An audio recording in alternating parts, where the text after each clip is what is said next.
নমস্কার বন্ধুরা, কাজল হেসেলে সবাইকে স্বাগত।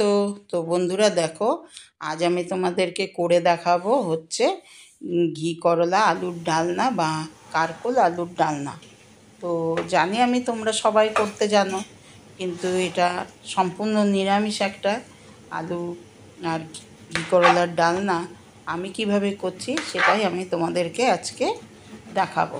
একদম নিরামিষ, যে কোনো নিরামিষের দিন এই তরকারিটা করে খেলে করলে রান্নাটা এতটাই টেস্টি হবে, মাছ মাংসর থেকেও আরও দুর্দান্ত স্বাদ। মাছ মাংস না হলে কী হবে, এটা নিরামিষ তরকারিতে খুব টেস্টি হয়। এটা গরম গরম ভাত দিয়েও ভালো লাগবে, রুটি দিয়েও ভালো লাগবে, সব কিছুর সাথেই, রুটি পরোটা গরম গরম ভাত সব কিছুর সাথেই যে কোনো নিরামিষের দিন এটা করে নিতেই পারে বন্ধুরা। তো দেখো, আমি ঘি করলা এখানে 8খানা নিয়ে নিয়েছি। 8টা ঘি করলাকে এইরকম লম্বা লম্বা করে কেটে নিচ্ছি। এক একটা ঘি করলাকে আমি 3 টুকরো 6 টুকরো করেছি। প্রথমে মাঝখান থেকে কেটে তারপরে 3 টুকরো করে 6 টুকরো করে নিয়েছি। তো তুলে নিলাম। আগে প্রথমে ধুয়ে নিয়েছিলাম, তো এবার কাটার পরেও আরেকবার ধুয়ে নেব।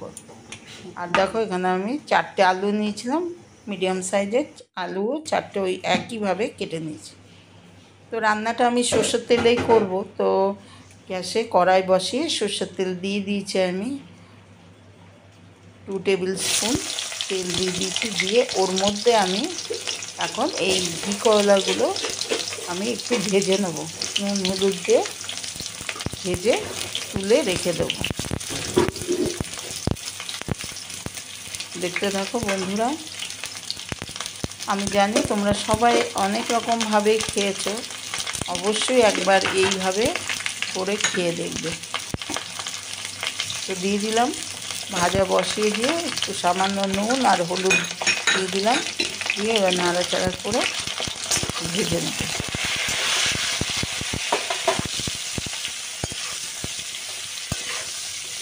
আমি কিন্তু গায়ের যে একটু কাটা কাটা মতো থাকে ওটাও ফেলে নিই। আমার ভালো লাগে এটা, একটু কাটা কাটা মতো আছে, ওটা ভালো লাগে। ওটা কিন্তু ফেলার দরকার পড়ে না যে ওটাকে চেঁচে ফেলে দিতে হবে, সেটা কোনো নিয়ম নেই, ফেলার কোনো দরকারই নেই।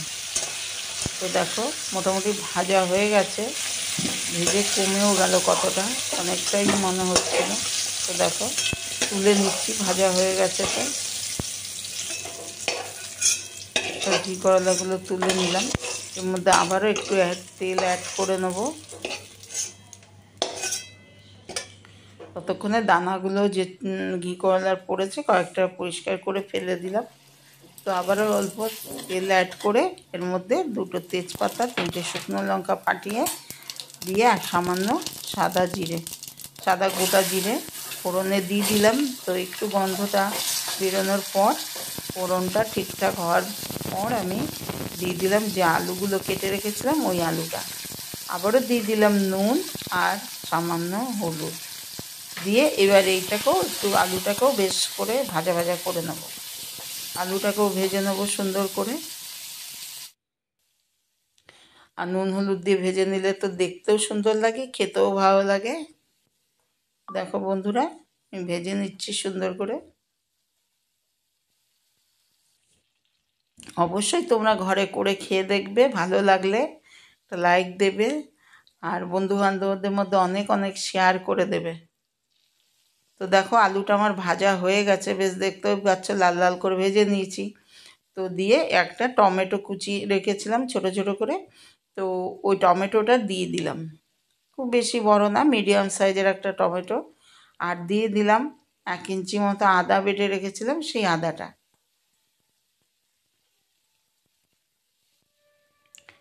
দেখো, আদা আর টমেটো বেশ সুন্দর করে কষিয়ে নিচ্ছি বা ভাজা ভাজা করে নিচ্ছি যতক্ষণ না এর একটা কাঁচা গন্ধ থাকে, আদার কাঁচা গন্ধটা যাওয়া পর্যন্ত আমি একটু ভাজা ভাজা করে নিলাম।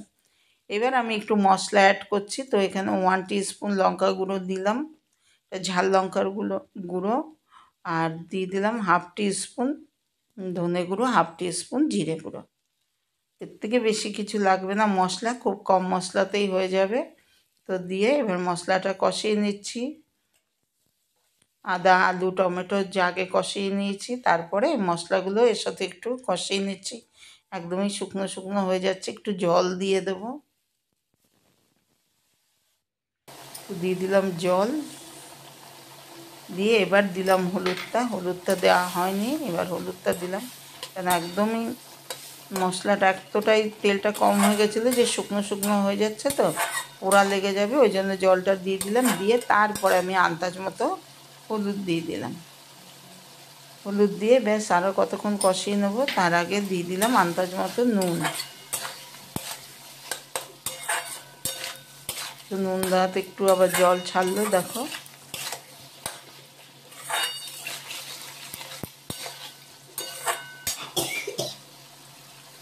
আবারও সুন্দর করে বেশ কষিয়ে নিলাম। দেওয়ার পর এবার একটু 2 টিস্পুন টক দই দিয়ে দিলাম। এটা আমি ফ্যাটিয়ে রেখে দিয়েছিলাম, একটু কি বলবো, ময়দা দিয়ে, সামান্য একটু ময়দা দিয়ে দইটাকে আমি ফ্যাটিয়ে রেখেছি।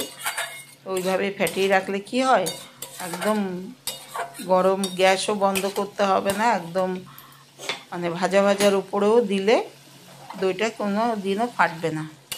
তো এবার দেখো, এবার একটু শুকনো শুকনো হয়ে গেছিলো, আবারও একটু জল দিয়ে দিলাম। দিয়ে ব্যাস কষিয়ে নিচ্ছি আর একটু।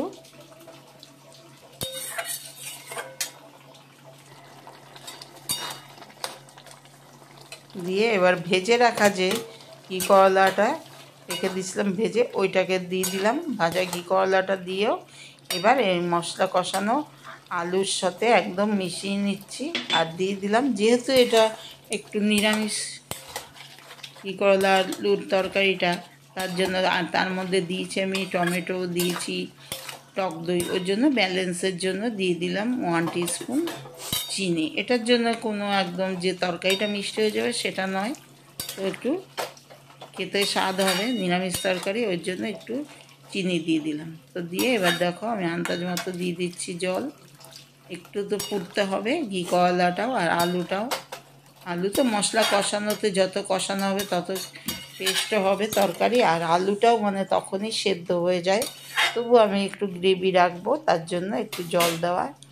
তো এতে ঘি করলাটাও সেদ্ধ হয়ে যাবে, আর এদিকে সেদ্ধ হয়ে যাবে, আলুটাও ভালো মতো একদম সেদ্ধ হয়ে যাবে। দেখো ফুটে গেছে, 4 মিনিট মতো আমি ফুটিয়ে নিলাম। তো দেখো সেদ্ধ হয়ে গেছে একদম, আমার তরকারিটা একদম শেষের পর্যায়ে, একদমই রেডি তরকারি। দেখো আলু ঘি করলা সব সেদ্ধ হয়ে গেছে। এবার দিয়ে দিলাম 4টে কাঁচা লঙ্কা, আর দিয়ে দিলাম গরম মশলা। পরে আমি একটু নামিয়ে নেবো স্ট্যান্ডিং টাইম দিয়ে। তো বন্ধুরা, কেউ যদি নতুন বন্ধু হয়ে আসো আমার চ্যানেলটিকে সাবস্ক্রাইব করার অনুরোধ রইল।